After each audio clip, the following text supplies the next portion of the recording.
¿Qué tal estáis? Os saludamos desde Levando Anclas, programa de viajes, aventuras y otras culturas que se lanza a través de la sintonía de Radio Euskadi, domingos y festivos de 10 a 12 de la noche.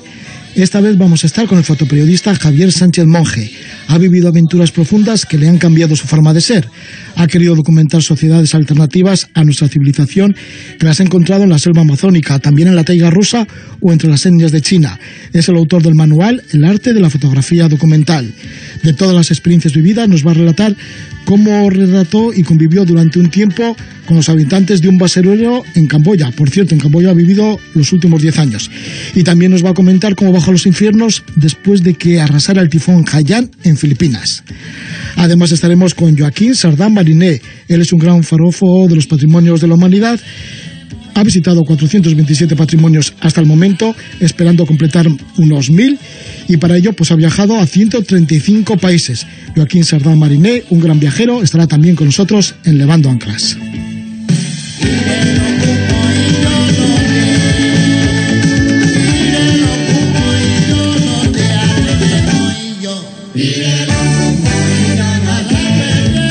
También nos van a visitar aquí en el programa, en Levando Anclas, Íñigo Pedrueza Carranza y María Calvo. Ellos se mueven por diferentes lugares informando para el Giróscopo Viajero. Han elaborado una guía insólita de Andalucía, aconsejando rincones de las 8 provincias andaluzas, y recientemente pues han permanecido durante 4 meses en la Subbética cordobesa. Han descubierto un montón de cuestiones, ya que han estado pues eso tanto tiempo, pues han metido muy de lleno con las gentes, con los proyectos que tiene la gente del lugar, con los campesinos. De todo ello nos hablan Íñigo y María. Además estaremos también con Pablo Garrido, que ha practicado cursos de supervivencia desde muy niño, es doctor en biología y residente en Suecia. Durante 3 meses estuvo caminando en solitario por el Parque Nacional de Sarek, una de las zonas más vírgenes de toda Europa en cuanto a naturaleza. Luego estuvo recorriendo durante 6 meses Asia en bicicleta, partió de Chiang Mai en Tailandia y terminó en la India. También hizo el trekking de los Annapurnas por su cuenta, hizo meditación vipassana, estuvo al encuentro de los Khasi y finalmente se enamoró de una chica del lugar, una indígena que se llama Baki, y bueno, y juntos también pues vivieron unas cuantas aventuras. Todo esto nos lo cuenta al final del programa Pablo Garrido. Esto es Levando Anclas y ahora estamos con el periodista Javier Sánchez Monje.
Del grupo de Cambodian Space Project, que mezcla la música psicodélica, el rock, con la música tradicional camboyana. Y estamos con una persona que ha vivido durante una década allí en Camboya. Es Javier Sánchez Monje. Él es fotoperiodista, licenciado en filosofía y en ciencias empresariales. Ha viajado y vivido en diferentes países en un esfuerzo de documentar causas humanitarias y ambientales. Convivió durante 9 meses con los guaraníes en la Amazonía de Ecuador. Se movía como ellos y apenas no llevaba ropa. Estuvo en la taiga rusa, con los tramperos, con cazadores y un pescador nómada del hielo, allí en Siberia. Ha vivido también en Gambia, en China, y en los últimos 10 años ha residido con su mujer taiwanesa en Camboya. Es autor del libro El arte de la fotografía documental. Lleva el subtítulo de Una odisea entre el cielo y el infierno.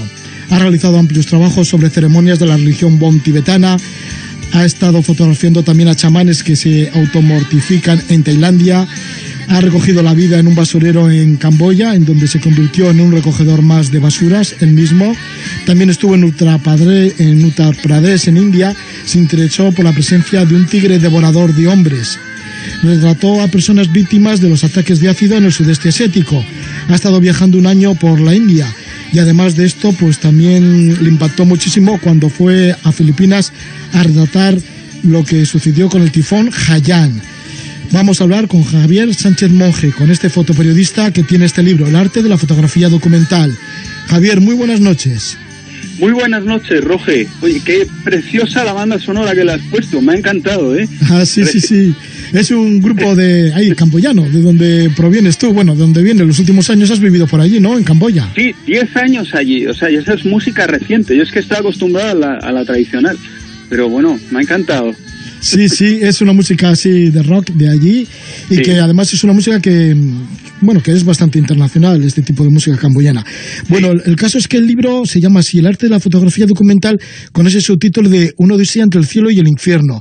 El infierno está claro porque hay fotografías de ese basurero en Camboya, o por ejemplo los ataques de ácido que has encontrado en diferentes lugares de Asia, o también pues el impacto del tifón Haiyan. Pero lo de el cielo, quizá por los chamanes y las religiones y las ceremonias que has vivido.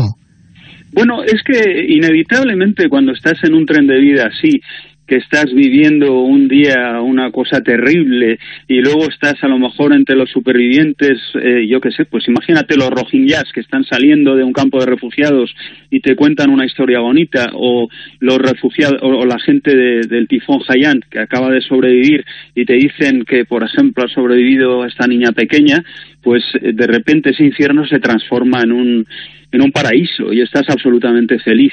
No tienes nada, pero estás de verdad muy muy feliz con lo poco que tienes. ¿Cómo lo has hecho para fotografiar a las gentes, pues eso, dentro de un basurero? O, por ejemplo, cuando has participado también, bueno, digo participado porque se te ve a ti incluso en algunas ceremonias participando, algunas ceremonias como bastante antiquísimas, ¿no? Como la Bon tibetana. Ah, bueno, sí, esa fue una ceremonia concreta, que es que estaba en una zona de Tíbet y había un equipo de cámaras chinos filmando. Éramos los únicos extranjeros que había, ¿no? Mi mujer y yo y todo el equipo de cámaras chino. Entonces, de repente, el chamán le dio un ataque porque, bueno, se toman un tipo de drogas y todo esto para la ceremonia, porque luego se cortan y hacen todo tipo de cosas, bueno, escalofriantes a veces. Entonces le dio un ataque y les arrancó el trípode donde tenían la cámara de vídeo, que era una cámara de vídeo de estas grandes y pesadas, y empezó a machacarla contra el suelo y salió el equipo de chinos todos corriendo, vamos. Entonces el chamán le dijo a mi mujer que aquí hay que hacer o lo que hace todo el mundo, o ni se filma ni se fotografía, ¿no? Entonces yo dije, bueno, pues mira, oye, un pinchazo... pues tampoco pasa nada, ¿no? Y no sé, consentí que me pinchasen. Entonces, porque era una ceremonia que van pinchando a todos los de la aldea, les atravesaban la mejilla con una aguja. Entonces me puse en la cola y bueno, lo consideraron como un honor tremendo. Luego vino un lama a coronar, vamos a rodearme el cuello con una jata, que es como una especie de pañuelo que es para rendir honor, y bueno, y nos tuvieron a cuerpo de rey durante 5 días en la aldea, y por supuesto nos dejaron participar a mí, en todos los acontecimientos, y pude fotografiar de todo. Sí, esto en cuanto a la ceremonia Bon tibetana, ¿no?, que integraste en el entorno, pero también se ven fotografías tuyas en las que apareces en este basurero de Camboya, que al final también te conviertes en un personaje más, ¿no? Y es que en el libro hablas también del arte de hacerse invisible, de integrarte en el entorno, que eso debe ser muy importante también para el fotógrafo, sobre todo para la fotografía documental. Sí. Bueno, mira, es una de las cosas que cuento en el libro, que es de Anaya, está publicado en Anaya y se llama eso, como has dicho. Una de las cosas más importantes es, como fotógrafo documental, es integrarte, hacer lo que hacen el grupo en que te vayas a meter, y cada uno tienes que seguir una estrategia diferente, ¿no?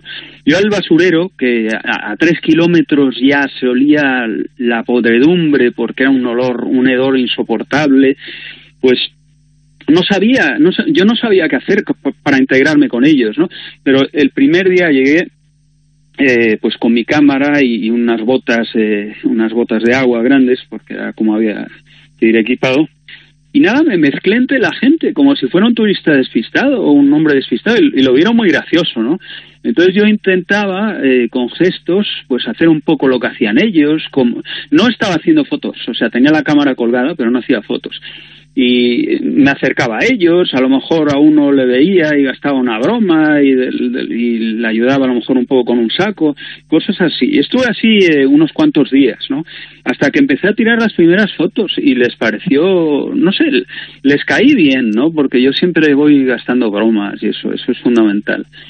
Y entonces, a partir de entonces, como estuve 10 años en Camboya y estuve siguiendo sus vidas durante casi todo ese tiempo, periódicamente, pues me integré completamente en la colonia y cada vez ibas conociendo más gente. Era algo sobrecogedor, porque es un mundo, es el correlato de la sociedad de consumo, ¿no? Porque tienes, en un lado tenías Siem Reap, que es donde están las ruinas de Angkor Wat, que es para todo tipo de turismo, de lujo, todo el mundo está gastando ahí, está consumiendo de todo, restaurantes de lujo, tienen de todo, y luego a 21 kilómetros te ibas a ese sitio y era desolador, era una montaña que estaba echando humo por todas partes, que solo se oían toses, que vas andando y es como todo basura, se va hundiendo todo, la gente gira, su vida, la vida de esta gente gira en torno a los camiones de basura que venían de Siem Reap y trayendo pues todo lo que les sobraba a esa sociedad que vivía tan bien, y se abalanzaban ellos sobre los camiones y pues ellos vivían en una parte, se comían las cosas que sobraban y aprovechaban todo, cada cosa reciclable tenía un valor. Y has vivido, como dices, durante esos 10 años, has ido regularmente visitando este vertedero, lo has ido retratando, este vertedero de Siem Reap, que como dices está cerca de los templos de Angkor, sí, bueno, y que está a 300 kilómetros de Phnom Penh, la capital de Camboya. Sí, aproximadamente, sí. Pero bueno, está cerrado, o sea, eso ya cuando se empezó entre otros yo fui sacando lo que había ahí, entonces pues el gobierno lo cerró, o sea, prohibía totalmente entrar a la gente, porque eso es lo feo, eso es el lado que no quieren enseñar, ¿no?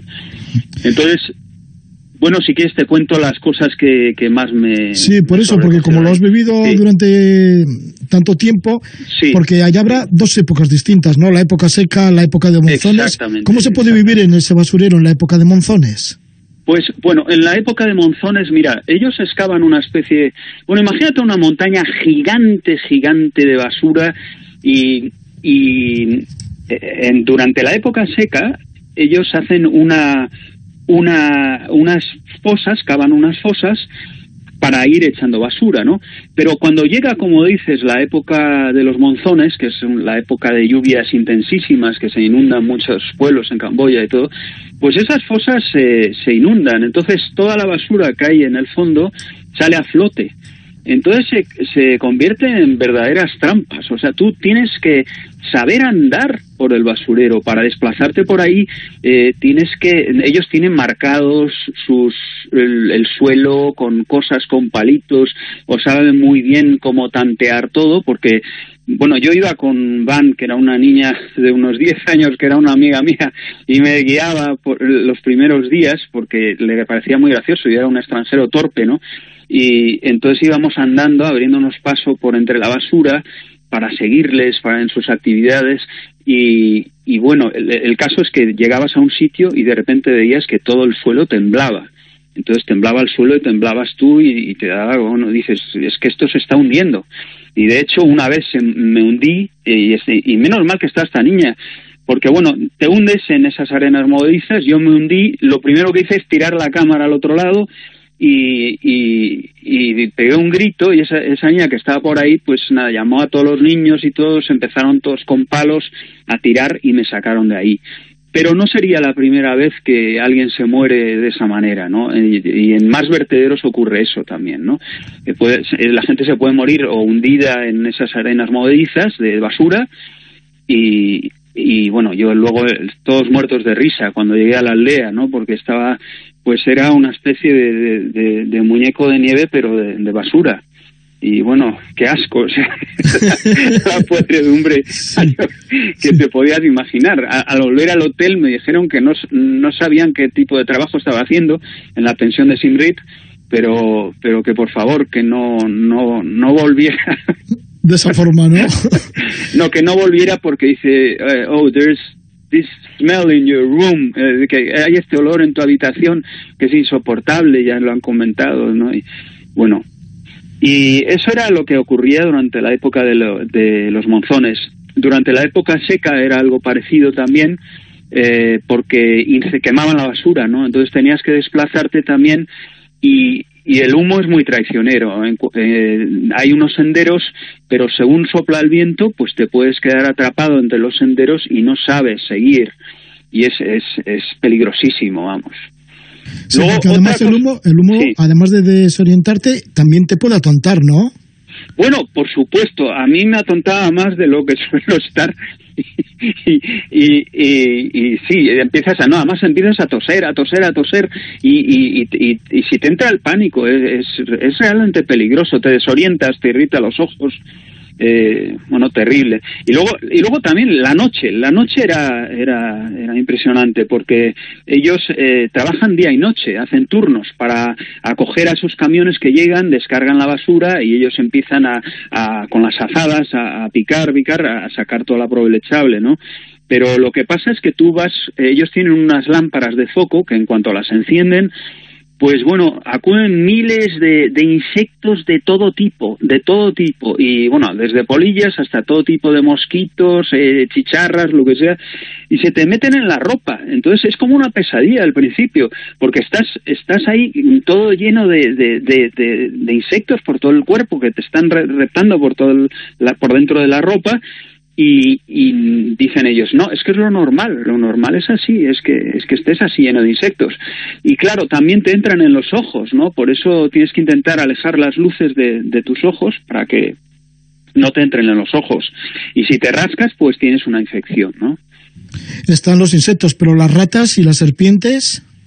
Bueno, mira, las ratas, ellos, como te digo, basaban su comida una gran parte entre lo que encontraban en la basura, entre lo que podían vender, que era reciclable, y sacaban a lo mejor para un poco de verduras o lo que sea, y luego pues las proteínas las obtenían fundamentalmente de cazar las candau, que eran las ratas, ¿no?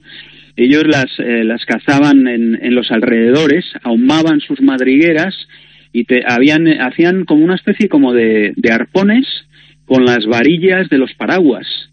Y bueno, era impresionante. O sea, un niño de estos era una máquina. O sea, desratizaba una zona en un segundo y volvía lleno de ratas y eran consideradas una delicadeza. Y por cierto, a mí me invitaron varias veces y pues me pasé bastante asco, ¿no? Pero la verdad es que tenías que comerlo. Y bueno, también cazaban ranas y lo que tiene ahí, como está cerca de Tonle Sap, que es como una especie de ecosistema como tipo un lago gigante, pues se llenaba de pececillos en los arrozales circundantes y pues eso era la proteína, ¿no?, que ellos comían.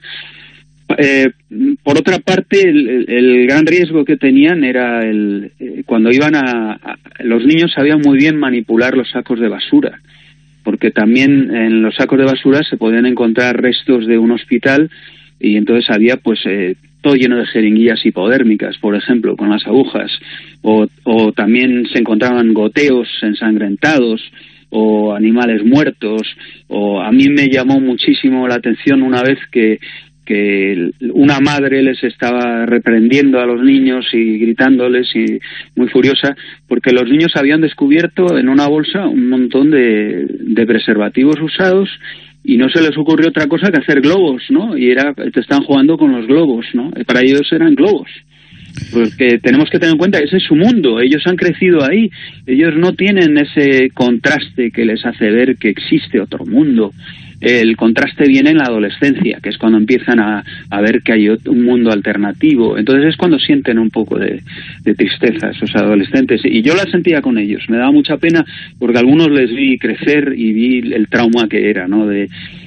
Tienen mucho calor humano, ellos están despiojándose, están juntos, ese calor humano que falta en nuestra sociedad lo tenían ellos y sin embargo cuando tuvieron sus primeros contactos con la sociedad de Siem Reap, pues evidentemente los veían como pordioseros y no los dejaban acercarse a los restaurantes y todo esto, y para mí era muy doloroso porque era una cosa que no se merecían, era gente maravillosa ellos.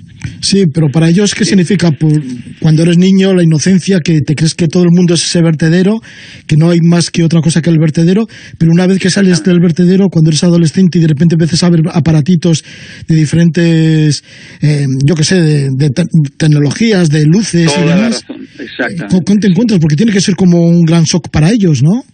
Bueno, muy buena pregunta. Encontrarse la sociedad de consumo de repente. No, exactamente, fantástico, es justo lo que se encontraban ellos. Bueno, ellos empezaron a sospechar, pues en ese momento, bueno, estamos hablando de hace unos pocos años. Las últimas veces que estuve fue hace 3 años, ¿no? Ellos se encontraban, por ejemplo, un día me llamaban y me decían que habían encontrado pues un lote de invitaciones para un hotel de lujo, era por Navidad, para una fiesta de Navidad. Entonces me empezaban a enseñar las fotos y había como un baile y pianos y lámparas de araña y gente muy bien vestida. Entonces ellos me decían, Barán es extranjero, tú eres así, tú vives así. Y entonces empezaban a mirar, a curiosear. Luego se encontraban, por ejemplo, revistas de una aerolínea y veían pues cómo vive la gente del otro mundo, ¿no? Con piscinas, con casas fantásticas, con todo. Entonces pues ellos les empezaba ese deseo, empezaban a decir, oye, yo quiero vivir así también, porque bueno, pues hombre, es terrible la manera en que viven, pero ellos no se daban cuenta de que era terrible su manera de vivir, ellos les parecía lo normal. Y tengo que decir que, por ejemplo, en la época de seca, que había humo por todas partes, estaban las 24 horas tosiendo. Y yo también tosiendo, era como fumadores, vamos.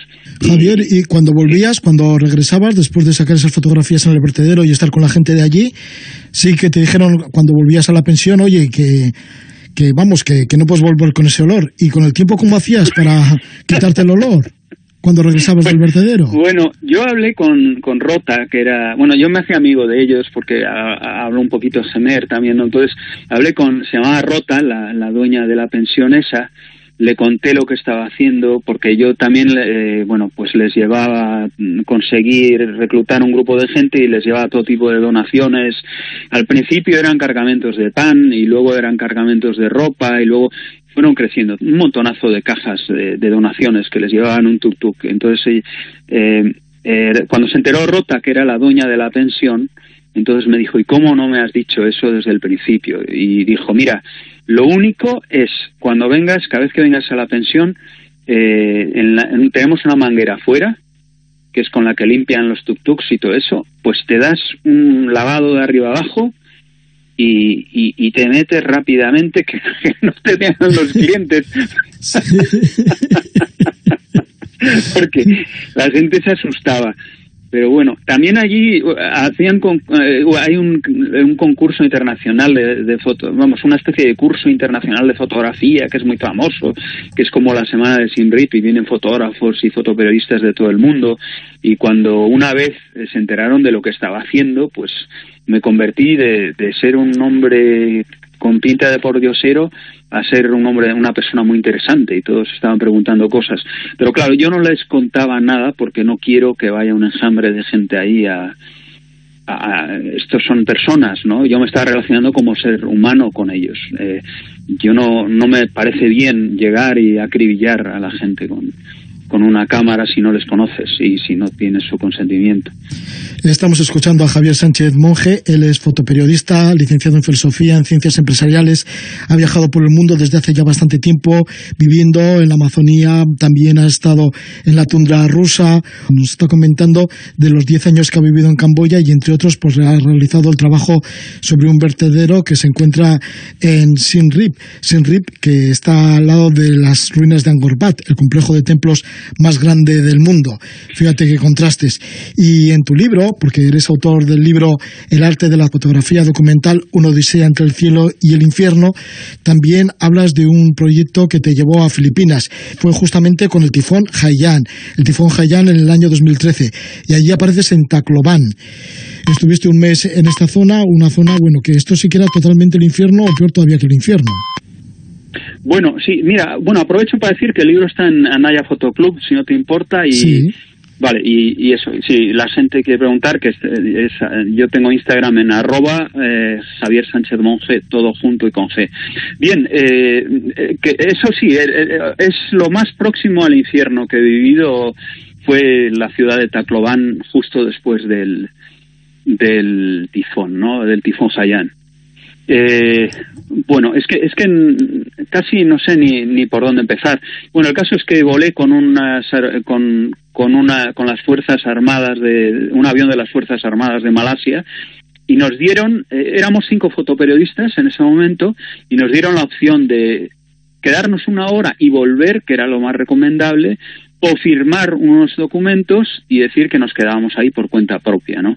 Porque, bueno, eso era, pues, no sé, nada más aterrizaron en una especie de explanada, que era lo que quedaba del aeropuerto de Tacloban, y entonces era una vorágine de gente, de futuros refugiados, de tropas que llegaron ahí porque querían implementar el orden, tropas americanas de Malasia, Filipinas, una especie de caos tremendo, heridos, gente traumada, todos acumulados ahí en el aeropuerto deseando salir. Bueno, era un infierno. Entonces, el caso es que me quedé allí, ¿no? Pasé la noche en las inmediaciones del aeropuerto, y al día siguiente, por cierto, la gente dormía en una explanada gigante. Entonces, incluso tus necesidades y todo, lo hacía todo el mundo delante de todo el mundo, porque es que no había dónde ir, ni siquiera había agua, no había electricidad, no había ningún tipo bueno, no había absolutamente nada. Entonces empecé a andar en dirección quería ver la ciudad, y lo primero que me encontré es con un fotoperiodista de habla inglesa, yo creo que era australiano, y iba medio llorando, ¿no? Entonces, y cuando le vi, me di cuenta de que acababa de pasar una mujer que estaba muerta, una mujer mayor que estaba muerta, haciendo boca arriba, y le dije, ¿pero está muerta? Entonces él me dijo, sí, y me dijo, y hay muchos muertos, y me dijo, márchate de aquí, ¿no? Entonces, bueno, yo lo que hice es seguir, y bueno, lo que te puedo contar es, yo creo que no hay palabras para describirlo, ¿no? Era toda una ciudad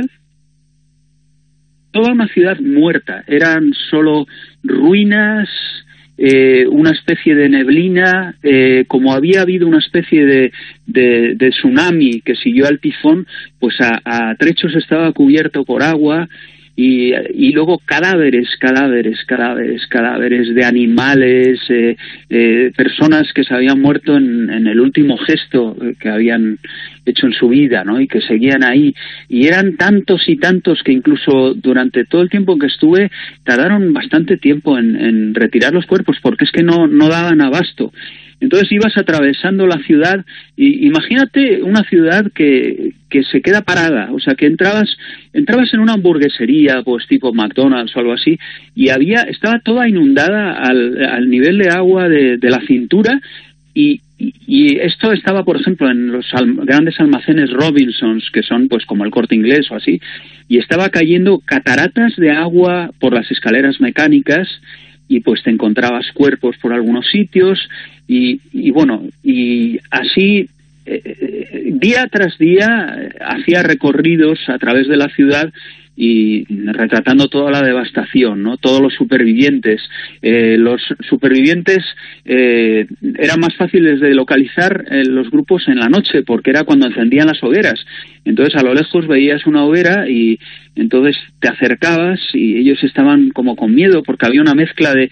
Había gente que había llegado allí para saquear en las ruinas, sacar lo que de otras islas, por lo visto, o sea, grupos de saqueadores organizados, ¿no? Para eso mandaron luego al ejército y implementaron un toque de queda en todas partes y tenían órdenes de disparar directamente a quien encontraran saqueando, ¿no? Por ejemplo, yo no sé, te puedo contar muchas cosas, pero una de las cosas más que me impactó más fue cuando tomando un helicóptero Apache americano, me llevaron y el plan me lo contaron previamente porque tienes muy poco tiempo cuando estás en una cosa así o sea, no puedes molestar. Había 3 tripulantes, empezaron a cargar todo tipo de cajas de víveres. Entonces el plan era, iban a llegar a una zona, a una isla que no se sabía absolutamente nada, no se sabía si iba a haber supervivientes o si no iba a haber supervivientes.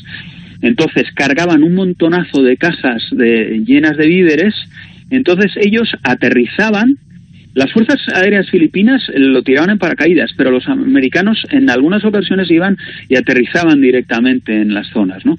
Entonces sobrevolábamos, cargaban el helicóptero con estas cajas y luego el plan era que al aterrizar ponían una cinta de demarcación y decían por altavoz en tagalo y en inglés, decían que no traspasasen la línea de demarcación, porque en el momento en que traspasasen los supervivientes la línea de demarcación, porque todos en cuanto veían el helicóptero se abalanzaban, iban corriendo de todas partes para meterse en el helicóptero, pues les decían que si atravesaban la línea de demarcación, el helicóptero salía rápidamente, porque ya había habido varios accidentes con gente desesperada que se agarraba a los patines y entonces hacía que el helicóptero se cayera.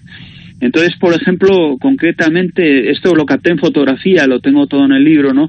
En uno de esos vuelos, pues llegamos, bueno, es que era imposible describir porque, bueno, primero empezamos a sobrevolar un terreno que todos los árboles, que eran palmeras, que los árboles originales eran diferentes y eran más resistentes frente a los vientos, pero como habían hecho cultivos de palmeras, estaban todas absolutamente arrasadas y destruidas. Íbamos con el helicóptero y estaban todas arrasadas. Entonces, cuando llegamos a la zona poblada, nada más oír el helicóptero, ellos que estaban desesperados, llevaban a lo mejor esperando pues una semana o así, empezaban a gritar y los veías desde las montañas corriendo hacia donde pensaban que iba a aterrizar el helicóptero, todos corriendo en dirección hacia la zona donde dicen ahí iban a aterrizar, ¿no?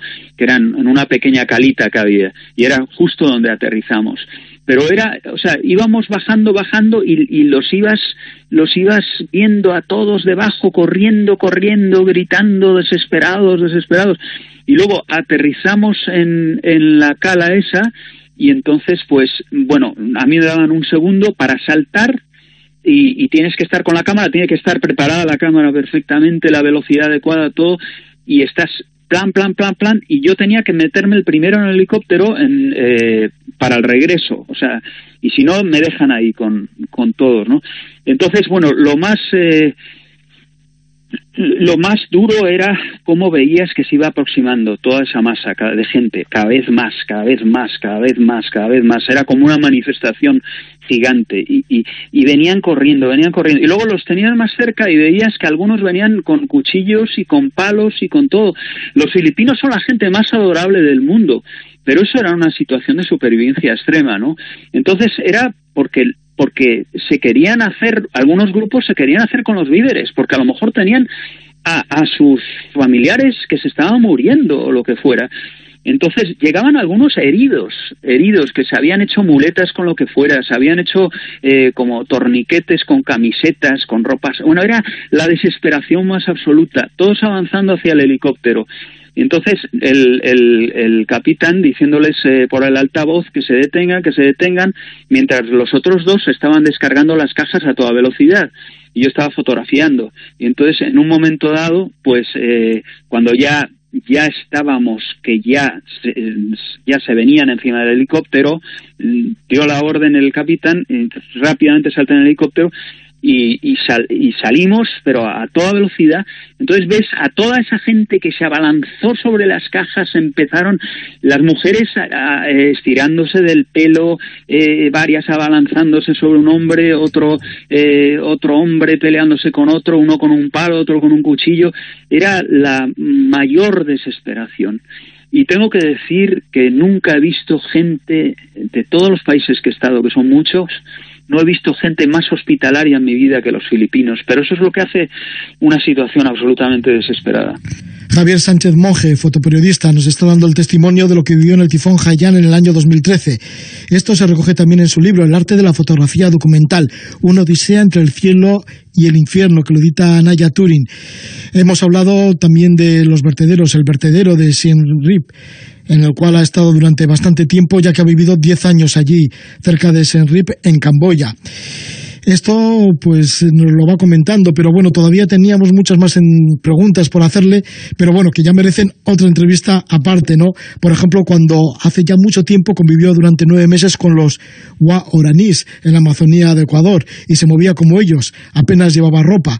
Pero de esto, Javier Sánchez Monje, si te parece, ya quedaremos por otro programa de Levando Anclas. Perfectamente, sí, apenas llevaba ropa, está muy bien dicho, solo llevamos el gumi, los hombres, que es una cinta para sujetarte tus partes, era lo único que teníamos, o sea que...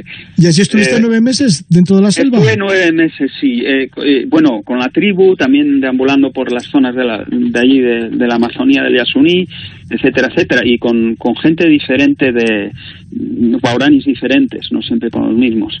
Javier, pues te esperamos en esa, para que nos comentes un poquito cómo fue esa experiencia durante 9 meses en la Amazonía de Ecuador, allí metido en la selva.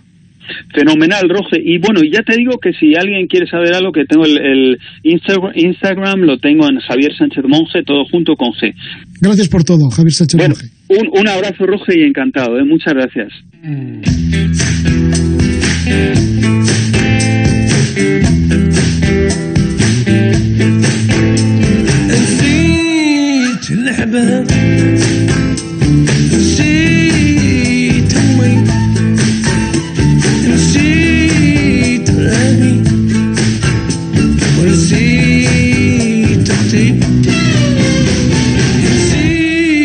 نسافر